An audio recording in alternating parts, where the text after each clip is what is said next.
to the main hospitals in whatever country or area we happen to be in. So you were working out in the field, but did you see a lot of combat, or were you mostly remaining in headquarters? No, we were in combat. Oh, We were, even though we were in a battalion aid station, we were in combat. so you wouldn't say that your battalion aid stations were ever that stable, or they weren't like very safe for the patients? Well, it would depend. We had to select areas close to our battalion. Wherever they were fighting, we would try to find an area in which we could have some protection from the artillery coming in, like a big hole in the ground or something like that. We didn't have buildings that we could depend on. Yeah, of course. Mostly out in the open. That's the way it was in a situation with us paratroopers anyway. So how long did you remain in Italy? Or did you travel any to other countries, or was most of your time spent there? In Sicily, we were there for about maybe 5 weeks before the war ended there. Then we went back to Africa, and within a short period of time, they had established the Salerno beachhead in Italy. Yeah. So we went back to North Africa probably the first part of August. About 5 or 6 weeks in Sicily, then back to North Africa. In the meantime, after they had established the bridgehead at Salerno in Italy, the Germans were driving the Americans back. So in September, about the 17th in 43, one night we loaded up in our aircraft, and they dropped us into a place close to Salerno in Italy as quick reinforcements to support the troops, the American troops who were on the ground being driven back by the Germans. And we fought our way. We were the first troops into Naples, Italy, and we fought up to the Volturno River. And then in November of 43, we boarded ships and headed from Italy to England to prepare for D-Day, June 6, 1944.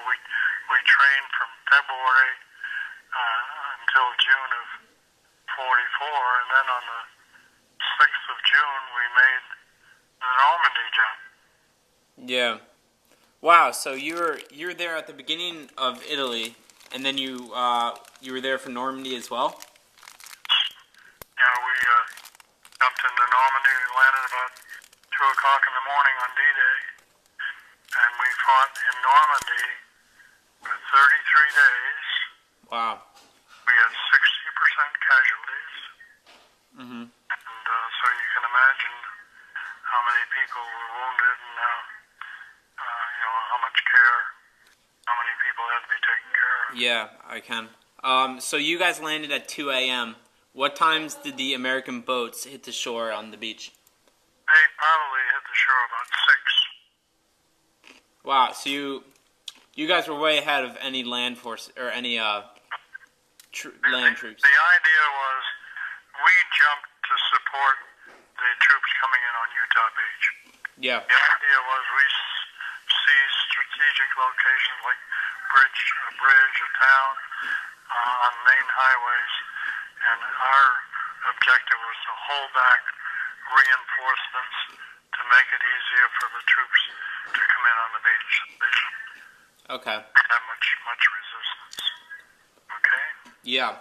So you said 60% of there was a 60% casualty rate. Do you know the numbers for medics? Like, would the Germans target medics? The Germans did target medics. We had medics wounded. We had medics killed. In Normandy, I think we didn't lose that many killed in action, but we did lose some. In Normandy, we may have had a couple that lost their lives, and another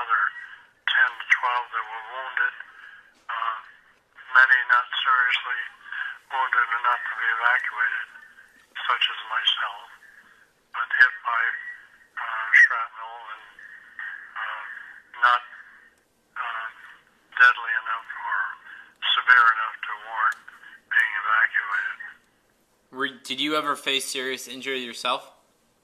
Not serious injuries, no. But minor wounds? I was hit by shrapnel, but fortunately, it wasn't enough to, to force me to be evacuated or for me not to perform my duty as an aid man. Mentally and physically, what was the hardest part for you about the war?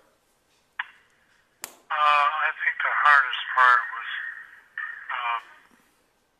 you never got any sleep.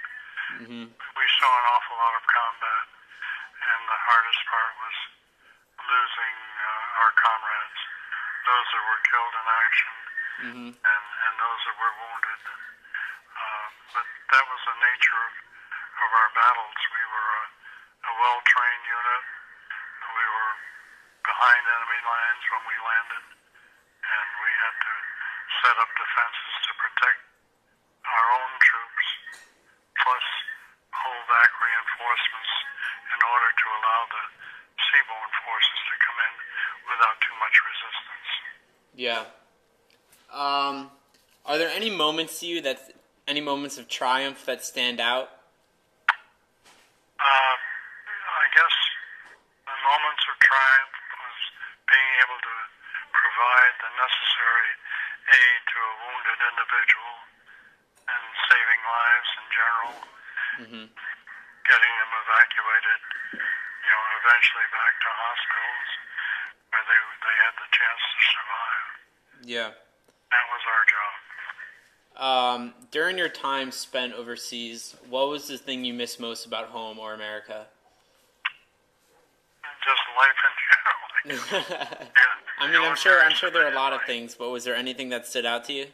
Well, just freedom, where you go where you please, and eating the foods that you enjoyed, doing the things that you really enjoyed doing, that you would ordinarily do in a civilian life. Everything that civilians exist for is what you miss. Exactly, yeah. So now I want to move on to more retrospective type questions. Did you ever view actions taken by your peers or superiors that you did not agree with, or that you may have considered a mistake? No. We were specialized troops. We were extremely well trained, and we were proud of our leaders, and they were well trained. They were handpicked to do the job. We had a commanding officer that probably was one of the most outstanding leaders to come out of World War II. So we were in good hands, and we were proud of our. What was your officer's